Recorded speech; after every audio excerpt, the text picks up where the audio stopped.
4 sticks of softened salted butter in your mixing bowl. We're making strawberry buttercream, and I noticed that when I was cutting up my butter, it was not as soft as I wanted it to be, so I'm gonna let it sit while I crush up about a quarter cup of these freeze-dried strawberry slices I got from Sam's Club. And so I want to get it as fine as I can. I'm gonna mix the strawberry powder with about 3 tablespoons of heavy whipping cream. Once I get that mixed, I'm going to also zap that in the microwave for about 5 to 7 seconds. I'm adding just a splash of vanilla to it, and then I want to put it in the microwave just to kind of get everything well incorporated, because it is kind of thick because the heavy cream was a little cold. So there it is after the microwave, and it's loosened up a little bit. We're going to set that to the side. Now that my butter is ready, we're going to get ready to whip it. Using my paddle attachment, I let it whip for about 5 minutes non-stop, and that's what it looked like. I'm going to scrape down my bowl and let it whip for another 5 minutes on speed 4. And this is what it should look like. Now that that's ready, we want to add a 2-pound bag of powdered sugar, and I'm adding in half of it at a time. Once I get the first half in and incorporate it, then I will go back in and add the second half of the bag, get that incorporated, and then I will add my strawberry mixture. Once we get the strawberry mixture incorporated, then we're going to want to beat this on speed 3 for about 10 minutes. So I'm adding in my strawberry mixture, give my bowl a good scrape down, and then we're going to beat this on speed 3 for about 10 minutes non-stop. But you can, if you see the butter clumping up, you can scrape the bowl in between mixing. But I also decided I didn't like how thick it was, so I added just a couple splashes more of the heavy whipping cream. This right here is really up to you, because you're going to decide how creamy you want this or how thick you want it, depending on how you're going to decorate with it. But this is the consistency I chose to go with, and it's all nice and creamy and ready to go. I am pairing this with a chocolate cake, and I baked 2 9-inch layers, but I'm going to split the 2 layers into 4. Now let me just say, before somebody asks, how come I'm not using a cake leveler? I don't own that particular gadget, but I do own a knife. And every bakery that I ever worked in taught me to do this with a knife. So that's just kind of what I stick with. So hope this helps.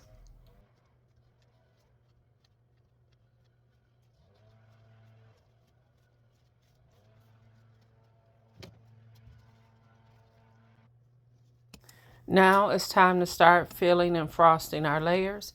I'm going to start with the first layer with some of the strawberry buttercream as the filling. But when we get to the second layer, I will also be adding some ganache. Now I had made ganache the night before, and it sat overnight, and then I gave it a little whip with my mixer. And so I'm going to add that to the middle here of just one of the layers on top of some more strawberry buttercream. Now here's the third layer, and we're going to just do just some more of the strawberry buttercream, and then we're going to put the top layer on. And once we get the top layer on, we're going to then frost this cake with the first crumb coat. Chocolate cake can really be crummy, so you definitely want to go ahead and put that crumb coat on there, and then put it in the freezer for about 10 minutes.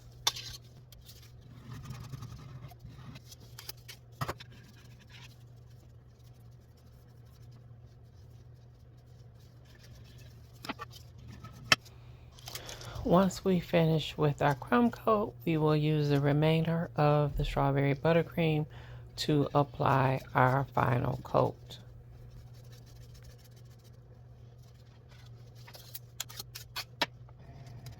Using a number 18 star tip, I'm going to use the very last of my strawberry buttercream to do just a little border, a little reverse shell border around the bottom of this cake.